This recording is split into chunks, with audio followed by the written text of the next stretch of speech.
All right, so Flo, thank you for being with me. This is awesome to have You're you. welcome. Thanks for the opportunity. Yeah, We'll see how it goes.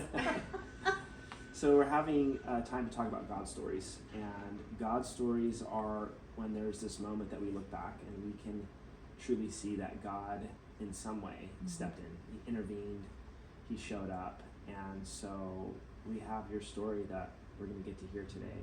And so before we talk about that moment where you really believe like God was definitely present, God did a work in my life, why don't you just take us back a little bit before that and what was going on in your life?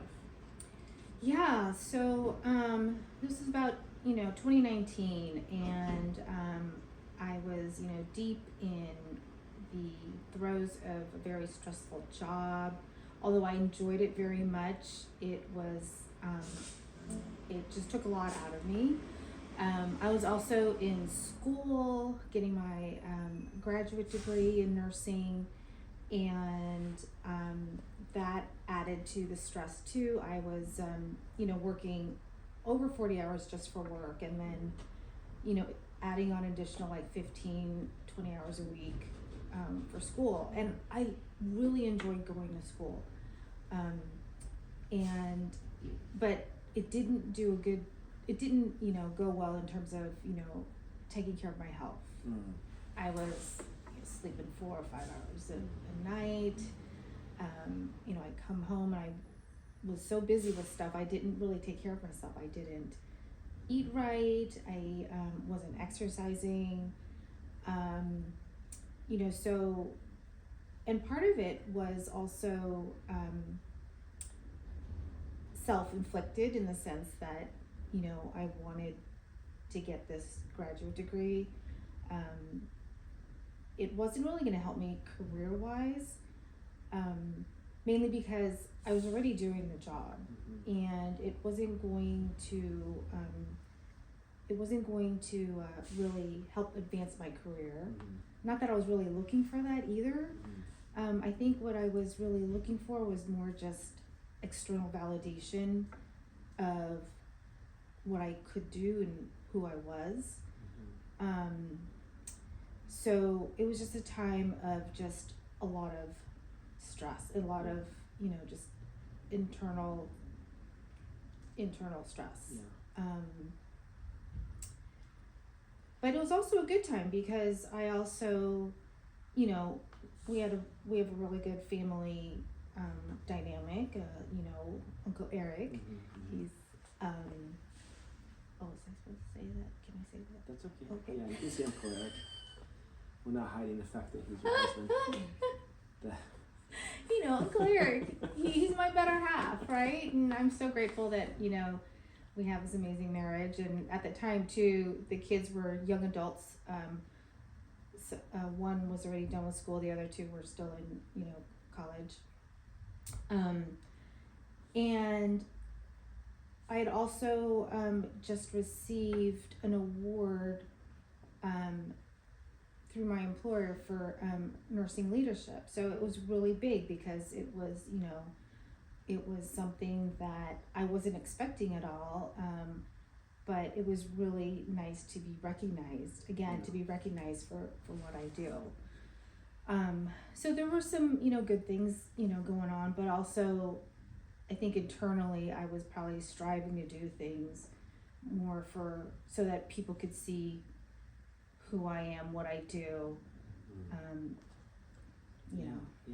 So you're working where again? Can you remind me? And what was your job title at that time? Oh, so I was working at a hospital. Okay.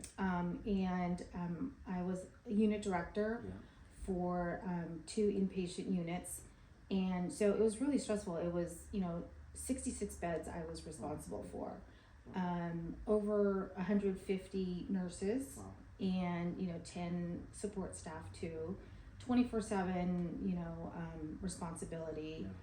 And I had been doing that for at the time probably 15 years already. So, and that's unusual too for someone to be in that role for so long too. Right. Wow, so that's quite the responsibility. Yeah. And it sounds like there was stress, and if it was 24/7 responsibility, that means that there was kind of maybe some boundaries of like, hey, this is usually family time that might have gotten interrupted and whatnot. Yeah. And then you decided to add on a master's degree, and so this led to even like just more compounded responsibility. Mm-hmm. And it sounds like that was more stress. And, It was, yeah. and I loved going to school. Yeah. I mean, if I could just go to school and not work, Oh yeah. I'd be doing that. Right, get paid to be a student. That would be good. Yeah. Yeah. But these were, and it's this added on a lot. And you were saying that it caused you to be in a situation where you're just not getting the sleep that you need, 4 to 5 hours a night, and Yeah. just kind of eating Yeah. as you go, kind of a thing. Yes. Yeah. Definitely. So talk to me about this motivation that you said, like, I realized that I was doing it, I didn't really need to do it, but I did it for validation from others. Like, talk to me a little bit about how that happened and how that got there. Well, I'm sure it probably started a long time ago. A lot of it was just feeling like, others were being recognized for what they did, and I wasn't. There was a lot of, I have to strive and be excellent at what I do. And there's nothing wrong with striving for excellence. But I think it was just coming from the wrong part, wrong part of my heart, so to speak. And I guess I just feel as if I'm not seen. Mm-hmm. Yeah. And so that began to drive you to add on more. There's definitely a lot of that also from childhood and stuff to, being the oldest, always taking on responsibility. Yeah. And stuff. And that's what I'm supposed to do. That was just, right. This is just how I operate. Yeah. Or I should operate. Isn't that amazing how, like, there's this feeling, right? Mm-hmm. And feeling like, oh, I should have maybe some external validation will maybe fill something that I feel like might be missing. Yes. And which, like, then causes to do something like add on a whole bunch more, Yes. that is in the detriment of ourselves. Absolutely. Right? And sometimes we don't realize until afterward, oh, maybe this was not the wisest, or maybe maybe the motive of my heart was just a little bit off, even though there's some good things there, like having a job, career, all those things are good things, right? But then it's like, oh, that one little missing piece, maybe I try to fill it with something that was not the right thing. Right. Yeah. So tell us what this resulted into. Well, I was at the age of also needing to get a colonoscopy, because that's what you do when you're in your early 50s. And I was not expecting it to be, a big thing. My doctor said, just, go ahead, just do it. Let's just do it so you won't have to deal with it for 10 years. I'm like, okay, sure. So, had the procedure done, and I remember the physician saying, oh, we had to biopsy 2 sites. We'll let you know what the results are in a couple of days. And I'm like, oh, okay. And I'm a nurse, so I'm like, okay, well, biopsies, there's always a concern with that. But I put it behind me because I didn't want to think about what the possibilities were. I'm an oncology nurse, so it's, that's the first thing that comes to mind. Right. So anyway, I go about doing my work, and I remember a few days later I get a call. I was in a meeting with 2 of my medical directors, and I was in a meeting and I see who's on the phone, and I'm like, I need to excuse myself. And so I went outside in the hallway, and I remember my provider on the phone said, hey, are you sitting down? And I'm like, I'm not sitting down, but okay, well, that's not a good way to start a conversation. Right. Can I ask you a question? Because forgive me if I'm a little bit dumb here, but do Do people ask that because they don't want you to faint when you hear the news? Is that what oh, okay. Probably. I don't know. I mean, she was really very nice and stuff, but it was also hard because you're on the phone too, Right, you know, and I appreciate that they told me sooner than later. But anyway, I said, you know, I'm not sitting down, but I'm in a quiet place. Can you know, just go ahead and tell me. And I knew then what was going to be said. Gotcha. So, you know, I did get the diagnosis of cancer, and I went into nurse mode and started thinking about my next steps and what can I do to, you know, take care of this and things like that. And so anyway, you know, we finished the conversation, and I literally went back into the meeting and like the meeting continued as if like nothing happened. Like I didn't even share it with them, of course, because I wanted to, you know, share it with my family first. But I remember like doing the work, like working and interacting with people and not having the opportunity to share it with anybody yet. Just trying to keep a mask, you know, a front of, hey, everything's fine. And so anyway,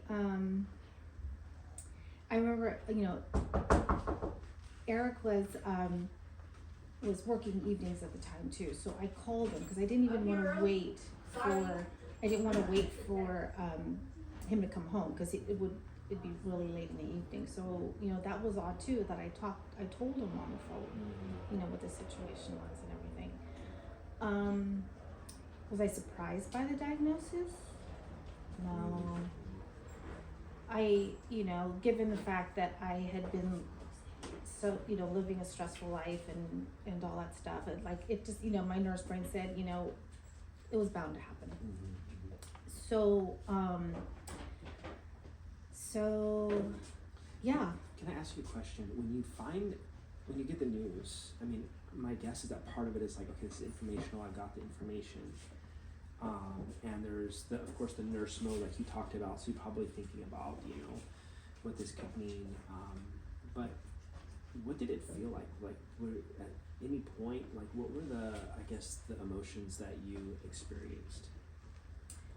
It was, I was feeling like, how can I control this? Like, how can I control the outcome? How can I, you know, what can I do to get things back to where it is now? You know, which was really interesting now that I'm thinking about it. I'm like, at that time, I really wanted to go back to what was my current life situation. Right. You know? So. Because you felt like there was going to be a loss, like there's going to be a change, right? Yes, yeah, definitely absolute loss. I was feeling, and I wanted to be able to minimize that, whatever that loss was in my head. You know, loss of control. Right. Loss of control was a big thing.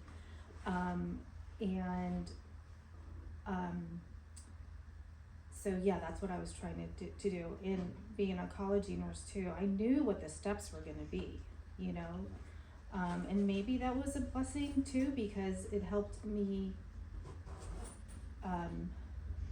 manage my emotions. I think it was scarier for my family than it was for me, but because I knew what to expect. So again, another thing was that because I knew what to expect, I knew how to be strong for others. Again, it's like thinking about what did I look like in front of everybody. So once you got the diagnosis, you told your family, what happened next? Like, where were you at in this story? What goes on after you find out that you get the diagnosis? Yeah, so you know, I had surgery and to remove it, and thankfully it was removed. Unfortunately, I also had to have chemotherapy too, because they had found the cancer in one of my lymph nodes. And I'm grateful for that. I'm grateful that they found it, because you know, it increased my chances to, you know, survival and stuff. But so one of the things, I guess by the time I was supposed to be getting my chemo, it was also around the time of my birthday. It was like October, and I told my oncologist, I was like, I really want to go to Sedona for my birthday. And so we worked it out so that the timing of the first round of chemotherapy, I get it early enough so that when I was taking the trip, that I probably wouldn't be at risk of, infection and things like that. So I was grateful for having a supportive medical team. The interesting thing is that I had planned this Sedona trip a year prior. And as you know, Uncle Eric and I, we always go to Hawaii. Like, we go there a lot, and usually for my birthday every year. But the year prior, I was like, you know what, honey, let's go somewhere different. Let's go see, Sedona. Sedona would be a nice place to go, and and in the fall, it's not gonna be so hot.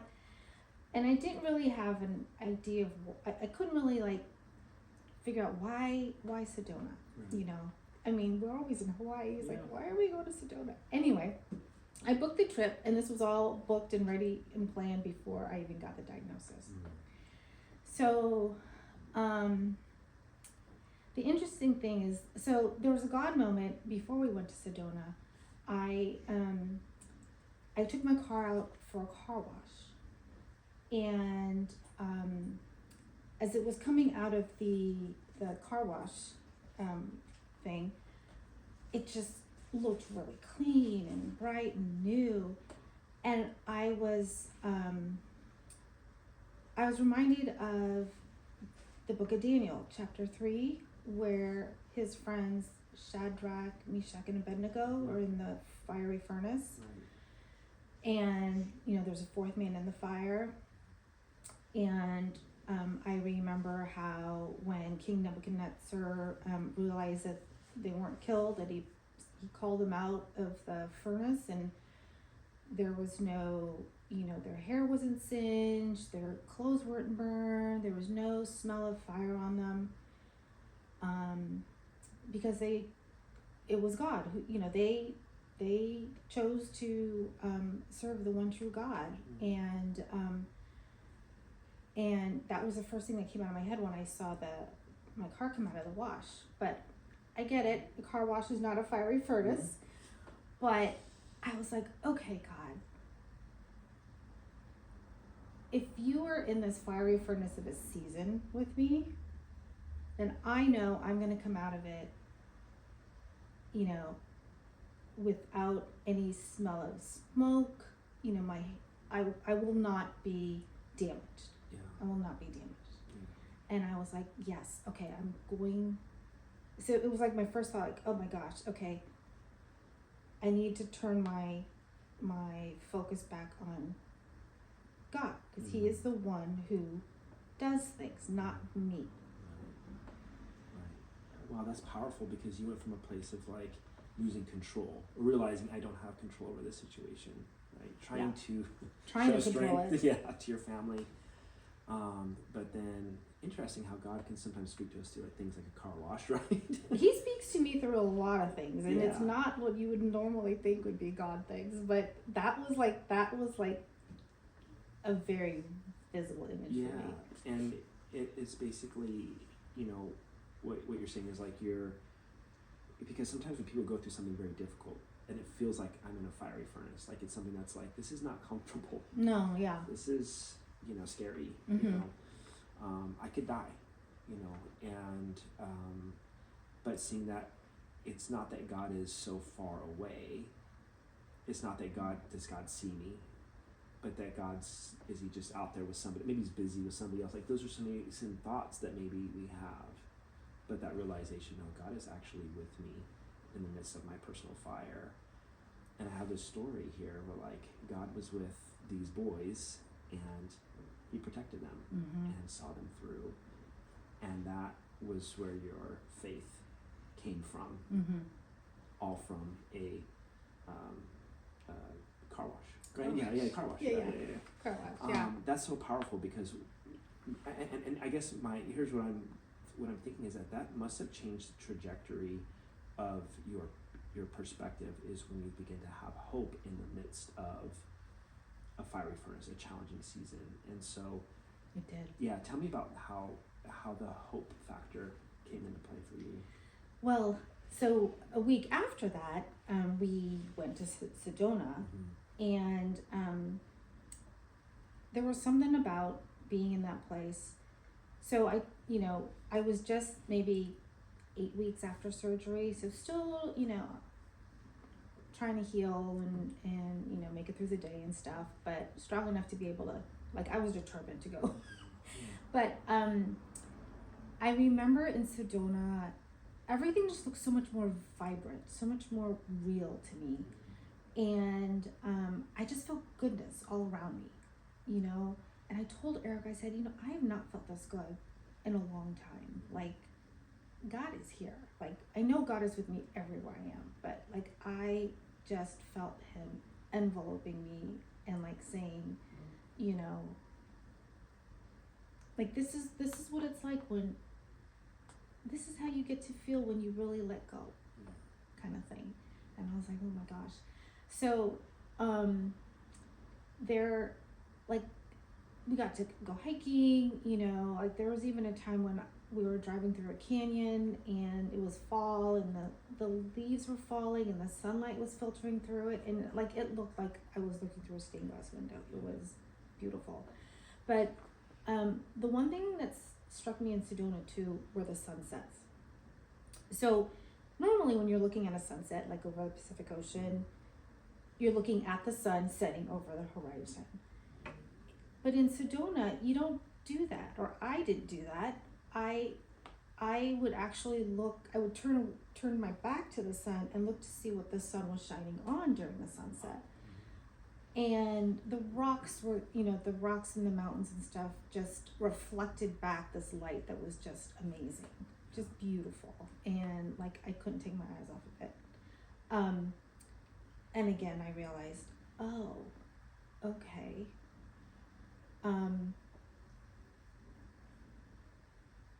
I shouldn't be focused on how people see me. I need to remember to, that the beauty of who I am, or the reality of who I am, is really based on how God sees me, God's perspective of me, It's as if when I was looking at the mountains, I was looking at it from God's perspective, and I thought, oh, okay, I'm the mountain. Wow. I should be thinking of being seen in that perspective, in God's perspective. Does that make sense?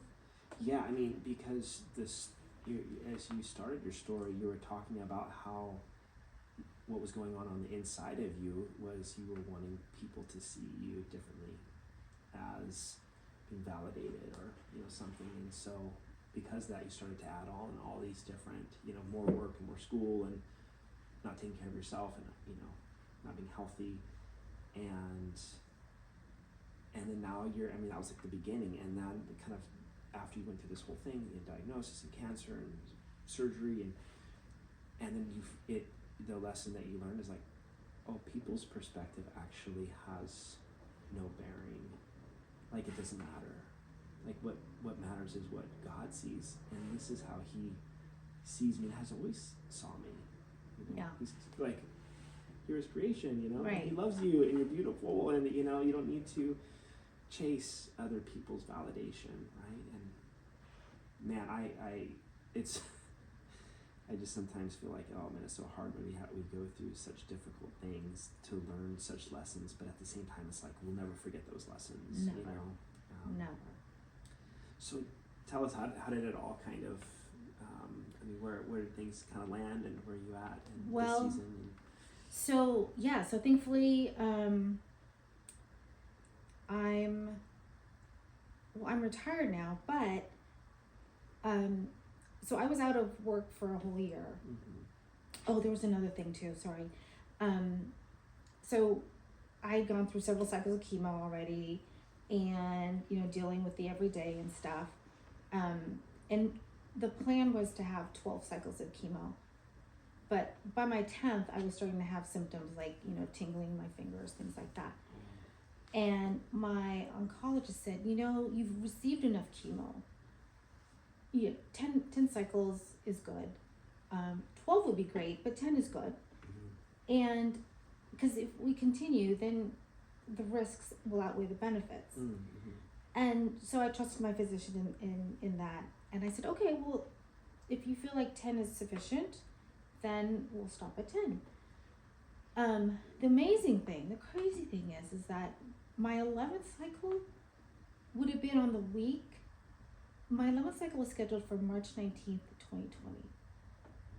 That was the week we all closed down for the pandemic, the COVID-19 pandemic. And I remember seeing, news stories of how hospitals were dealing with, the pandemic and the changes and things like that. And I thought, thank God, thank you, Lord, for not having me go through treatment during this awful time, and I was able to, stay home with my family and rest and recover and stuff. So again, it was like God's timing. He's in the details. He's totally in the details. You don't see it until after. And that's the crazy part. You don't see it until after. So you have to walk through it. Right. So then, it was time for me to go back to work. So it had been a year since I had been out of work. And, but I didn't want to go back to what I was doing, because by then I knew, I was like, that is not where I should be. Mm-hmm. I mean, I enjoyed working with my staff, and what we were doing was so meaningful, but that was not a good place for me, health-wise. So I was like, okay, what am I gonna do? I wasn't ready to retire, things like that. But God, again, had something for me. There was a position in the clinic that had been open for several months, 6 months, and I knew it was a position that I was overqualified for, but I was like, you know what, it doesn't matter. Let me just apply for it. And so I got hired into it. It was a demotion, if people were looking at it that way. Mm-hmm. It was a big pay cut, mm-hmm. But it didn't matter to me anymore. Mm-hmm. Title, what I did, what my title was, what degrees I had, it didn't matter. And I knew God was gonna protect us and provide for us during this time, and so I took it. Yeah. And it was great because I was still able to work with a lot of people that I'd worked with before, so I was still able to make a meaningful contribution to our program, but in a different way. I went from overseeing 150 nurses to only overseeing 6. That's so amazing. That still work. It still worked. It still worked. How I did it for 15 years before, I don't know. But so it was just, everything just worked really well together. And I was able to continue my career for another 5 years. And the amazing thing is, because here's another God, now that I'm thinking about it, God's story is, I gave my boss a year notice that I was going to retire, because I knew the position was one that can't be easily filled. It wasn't filled when I took it. And so I said, I'm giving you a year, just so you know. Because I also wanted my team to be supported and have, have the help that they deserve. So, and by then it had already grown to 10 nurses, and it was just getting bigger and bigger. Yeah. Okay. So anyway, my boss was able to post my position while I was still working. Now, there aren't many places that will post a position to fill a position while someone is still working. Mm-hmm. I mean, the economics just don't work that way. But she advocated for it, and she did, and it took 8 months to fill that position. I mean, that's how hard it was to find somebody. Yeah. But the awesome thing was that we were able to work together, me and the new nurse manager, and I was able to, get her in a position to be able to just get up and running and stuff like that. And I knew my team was going to be supported, and I was able to leave and retire knowing that, okay, that was taken care of. I can walk out and enjoy the other half. Peace of mind. Yeah. So God, cancer sucked. It really sucked. But God provided for me. He He surrounded me with a medical team that gave me the best treatment that I could possibly have. God surrounded me with an amazing support network, you know, my family, my colleagues who care for me. My colleagues care for me. I mean, like, how awesome is that? But most of all, he used this really tough time, this really yucky time in my life, to not only remove the physical cancer that was in me, but he also removed the spiritual cancer of pride that was in my heart. And, you know, I had to rely on him this whole time. But it was hard. It was hard. And every day, you know, I didn't know what to expect or what was going to happen. But looking back, I was like, that's how it should always be. Relying on him. So. Awesome. Thank you so much for your story. Thank you for letting me share. Yeah. I definitely believe there's some people that will definitely be touched by your story. So. Oh. Crushed it. Thank you. Yeah. You're welcome.